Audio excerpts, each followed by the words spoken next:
Sastra channel நேயர்களுக்கு நமஸ்காரம். அனுதினம் ஆனந்தம் நிகழ்ச்சியில் உங்கள் அனைவரையும் சந்திப்பதில் மிக்க மகிழ்ச்சி.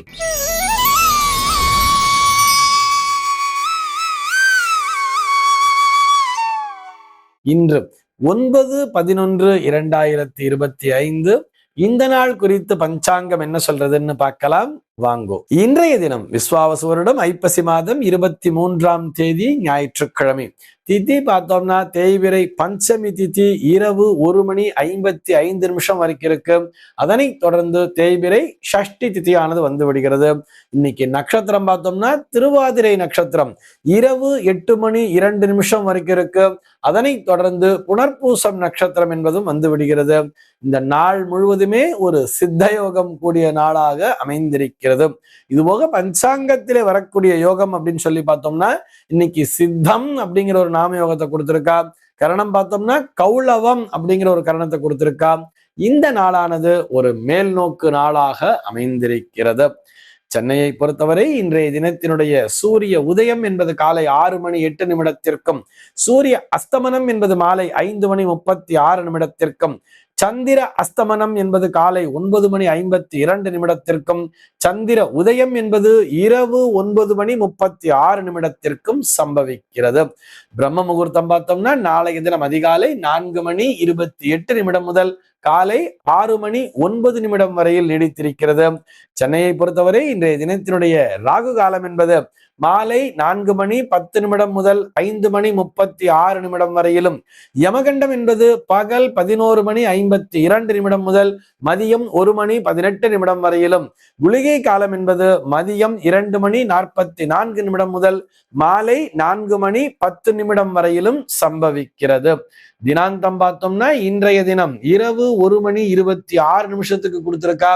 சூலம் பார்த்தோம்னா இன்றைக்கு மேற்கே சூலம் பகல் 10:43 வரையில் அந்த சூல தோஷம் என்பது உண்டு. அதற்குரிய பரிகாரமாக வெள்ளம் தானம் விடுத்து விட்டு மேற்கு திசையை நோக்கி பயணிக்கலாம்ங்கிறதையும் சொல்லி இருக்கா. இன்றைய தினத்தினுடைய ஆன்மீக தகவலாக நம்ம என்ன பார்க்க போறோம் சொன்னோம்னா, ஒவ்வொரு ஞாயிற்றுக்கிழமை நாளுமே நம்ம கதை நேரம் அப்படிங்கிறத பார்த்துட்டு வரோம் இல்லையா. அந்த வரிசையில இன்னைக்கு என்ன கதையை பார்க்க போறோம் சொன்னா, 10 ரூபாய்க்கு 10 லட்சம் அப்படிங்கிற ஒரு தலைப்புலதான் ஒரு கதையை பார்க்க போறோம். ஒரு ஊர்ல ஒரு மளிகை கடைக்காரர் இருந்தாலும் அவர் தினந்தோறும் காலையிலேயே அந்த கடையை திறந்துடுவார். காலையில திறந்தோடனே சுவாமி நமஸ்காரம் பண்ணிட்டு தான் வியாபாரத்தை எல்லாம் ஆரம்பிப்பாராம். அப்படி ஒரு நாள் அவர் கடையை திறக்கும் பொழுதே திறந்து அவர் சுவாமி நமஸ்காரம் கூட பண்ணல. அவர் போகும் பொழுதே பார்த்தோம்னா அங்கே ஒரு பெண்மணி தயாராக காத்திருந்தாலாம். சுவாமி நமஸ்காரம் பண்ணிட்டு என்னம்மா என்ன வேணும் அப்படின்னு சொல்லி கேட்ட உடனேயே, ஐயா நேற்றிரவு நான் உங்களிடத்திலே வியாபாரம் செய்திருந்தேன், அதான் நான் உங்ககிட்ட வந்து ஏதோ வாங்கிட்டு போனேன், நீங்க எனக்கு 30 ரூபாய்க்கு பர்த்தி 40 ரூபாயா திருப்பி கொடுத்துட்டீங்க. நான் வீட்டுல போய் தான் எண்ணி பார்த்தேன், அதுல இன்னொரு 10 ரூபாய் சேர்ந்து இருந்துருச்சு, 40 ரூபாயா இருந்துருச்சு.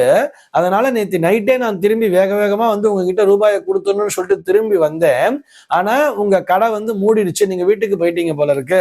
அதனால போயிட்டு திரும்பி காலங்காத்தால் நீங்க எப்ப கடை திறப்பீங்களோ வரணும்னு சொல்லிட்டு வந்து இங்கதான் காத்துக்கிட்டு இருக்கு. நீங்க கடை திறந்த உடனே இந்த 10 ரூபாய் உங்ககிட்ட கொடுத்துட்டு போயிடுங்கிறதுக்காகத்தான் நான் வெயிட் பண்ணிட்டு இருக்கேன் அப்படின்னு சொன்ன உடனேயே இவர் அந்த 10 ரூபாயை வாங்கி அப்படி கண்ணில் ஒத்திக்கிட்டு கல்லால போட்டுட்டு கேட்டாரா, ஏமா நேற்று ஒரு 5 ரூபாய்க்கு ஒரு 5 ரூபாய் அதிகமா அந்த விலை ஏதோ ஒரு பொருள் அதிகமா சொன்னதுக்கு அவ்வளவு நேரம் பேரம் பேசினேன், இந்த 10 ரூபாயை திருப்பி கொடுக்கறதுக்கு போய் இவ்வளவு நேரமா வெயிட் பண்ணிட்டு இருக்கேன்னு சொல்றியே அப்படின்னு சொல்லி கேட்டாராம்.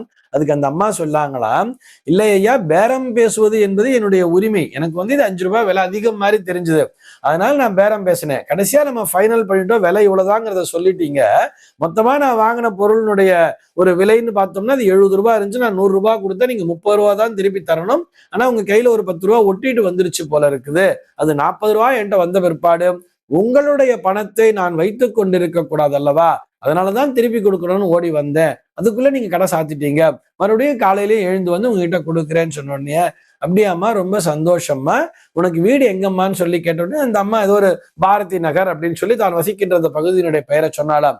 அதை கேட்ட உடனே அவருக்கு தூக்கி வாரி போட்டுச்சா, இம்மா பாரதி நகர் இங்க இருந்து 5 கிலோமீட்டர் தூரம்ல இருக்கு, இந்த 10 ரூபாயை கொடுக்கறதுக்காகவா 2 தடவை அங்கேருந்து நீ நடந்தே வந்த, நேற்று ராத்திரியே நடந்து வந்துட்டு திரும்பி போயிருக்க, இன்னைக்கு காலையிலேயே நடந்து வந்திருக்கேன்னு சொல்றியே, ஒரு 10 ரூபாயை கொடுக்கறதுக்கு போய் 5 கிலோமீட்டர் யாராவது இது மாதிரி நடந்து போயிட்டு வந்துகிட்டு இருப்பாங்களான்னு கேட்ட உடனே அந்த அம்மா சொன்னாங்களா, இல்லை உங்களுடைய பணம், இது என்னுடைய பணம் இல்ல, மற்றொருவருடைய பணத்தினை நாம் கையிலே வைத்திருக்க கூடாது அப்படிங்கிறத என்னுடைய கணவர் ரொம்ப ஸ்ட்ராங்காவே சொல்லி கொடுத்துட்டு போயிருக்கார்.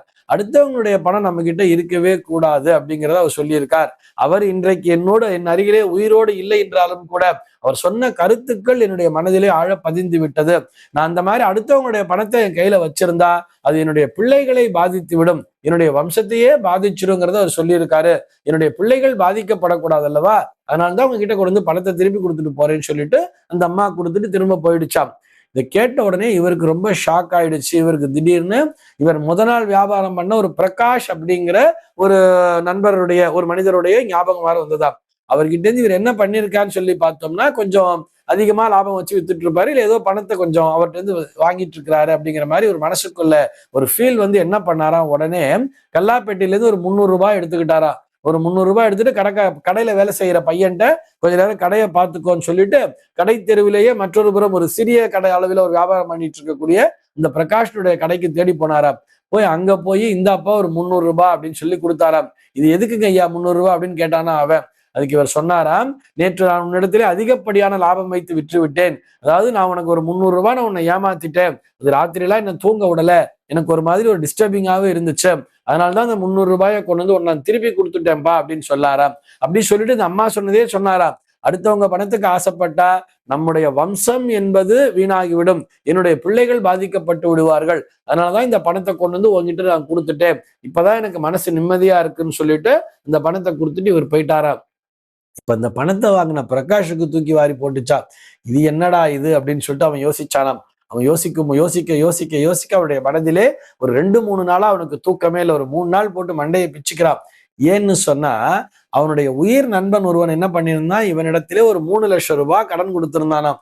இவன் வியாபாரம் ஆரம்பிக்கணுங்கிறதுக்காக அந்த நண்பன்கிட்ட போய் 3 லட்சம் ரூபாய் பணம் கேட்டிருக்கான். அவன் சொல்லியிருக்கான், இல்லப்பா எங்க வீட்டுல எல்லாம் ரொம்ப கஷ்டம், எங்க வீட்டுல எல்லாம் ஒத்துக்க மாட்டாங்கிறத சொல்லியிருக்கான், வீட்டுக்கு தெரியாம பணம் கொடு அப்படின்னு சொல்லிக்கிட்டு நான் எப்படி திருப்பி கொடுத்துடுறேங்கிறத இவன் சொன்ன உடனேயே தன்னுடைய மனைவிக்கு கூட தெரியாம, யாருக்குமே தெரியாம ஒரு 3 லட்சம் ரூபாயை இந்த பிரகாஷுக்கு அவனுடைய ஃப்ரெண்டு கொடுத்துருக்கான். அந்த கொடுத்ததுக்கு அப்புறம் பார்த்தா அவன் திடீர்னு செத்து போயிட்டான் அவனுடைய ஃப்ரெண்டு. அவன் பணம் கொடுத்த விஷயம் யாருக்குமே தெரியாதுங்கிறதுனால இவன் அதை அப்படியே மூடி மறைச்சிட்டு இருக்கான். இந்த பிரகாஷ்ங்கிறவன் தன்னுடைய நண்பன் பணம் கொடுத்த விஷயம் யாருக்குமே தெரியாது. இது போக ஒருவேளை அவன் மரண தருவாயில மனைவி கிட்ட சொல்லிட்டு இருந்தா, நம்ம போற நேரம் அந்த மனைவி கேட்டுட்டானா என்ன பண்றதுன்னு சொல்லிட்டு அவனுடைய இறப்பிற்கு கூட இவன் செல்லாமல் இவன் வீட்லயே இருந்துட்டு இருக்கான். இவன் பணம் வாங்கின விஷயம் யாருக்கும் தெரியாதனால இவனே அந்த பணத்தை வச்சுக்கிட்டே இருந்து கொஞ்சம் கொஞ்சமா வியாபாரத்தை நல்லா டெவலப் பண்ணியிருக்கான்.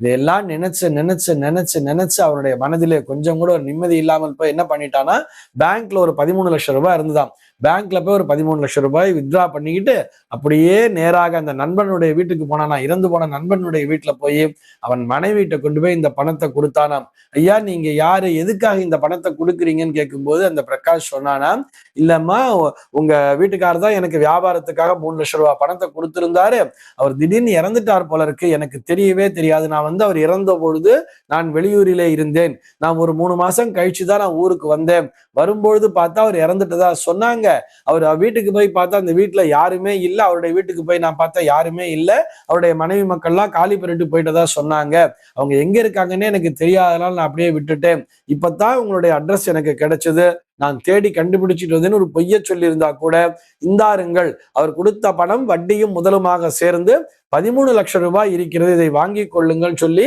அந்த அம்மாட்ட கொடுத்துட்டு அப்படியே நமஸ்காரத்தை பண்ணாராம். அந்த அம்மாவுக்கு ரொம்ப சந்தோஷம். கணவர் இல்லாத சூழ்நிலையில குழந்தைகளை வச்சுட்டு கஷ்டப்படுறமே, இப்படி ஒரு 13 லட்சம் ரூபாய் நமக்கு கொடுத்துருக்கீங்க நீங்கன்னு சொல்லி, நீங்க நல்லபடியாக வாழ வேண்டும், உங்களுடைய வம்சம் நல்லபடியாக விருத்தி அடைய வேண்டும் அந்த அம்மா வாழ்த்தி அனுப்பிச்சாலாம். இவரும் ரொம்ப மன நிம்மதியோட இந்த பிரகாஷ் திரும்பி போனானா.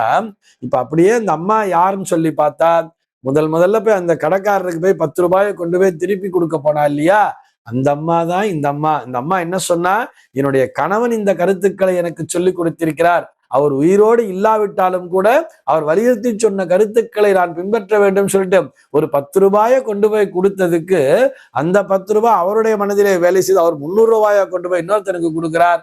அவன் என்ன பண்ண, அந்த 300 ரூபாயை வாங்கிக்கிட்டு அவன் மறுபடியும் தான் அந்த 3 லட்சம் ரூபாயை வாங்கி 10 வருஷத்துக்கு முன்னாடி வாங்குறதுக்கு வட்டி முதலுமா சேர்த்து கொண்டு போய் 13 லட்சம் ரூபாயா திரும்பி அந்த அம்மாக்கே வந்து சேர்ந்தது இல்லையா. இது எதனால் வந்ததுன்னு சொன்னா, அந்த 10 ரூபாய் தான் இன்னொரு 10 லட்சத்தையும் சேர்த்து கொண்டு வந்து ஒரு 13 லட்சமாக அந்த அம்மாவிடமே திரும்பி வந்திருக்கிறது. இதைத்தான் நம்முடைய அந்த பெரியவர்கள்லாம் எப்படி சொல்லியிருப்பான்னு சொன்னா, அது அப்படியே ஒரு சைக்கிள் தான், ஒரு பூமராங்னு சொல்றா இல்லையா? நம்ம என்ன செய்யறோமோ அதுதான் நமக்கு பலனாக கிடைக்கும். முற்பகல் செய்யின் பிற்பகல் விளையும் சொல்லுவா. ஆனா நம்ம இதை எப்படி புரிஞ்சுட்டு இருக்கோம்னு சொன்னா, ஒரு தவறான விஷயத்துக்காக புரிஞ்சுட்டு இருக்கோம். ஏதோ ஒரு தப்பு பண்ணிட்டோம்னு சொன்னா அதற்கான பலன் உடனே பிற்பகல்ல கிடைச்சிரும்னு நினைக்கிறோம்.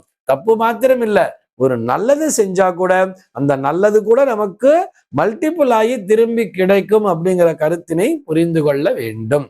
இந்த தகவலோடு இன்றைய தினம் நான் உங்களிடமிருந்து விடைபெற்றுக் கொள்கிறேன். மீண்டும் உங்கள் அனைவரையும் நாளைய தினம் ஒரு புதிய தகவலோடு சந்திக்கிறேன்.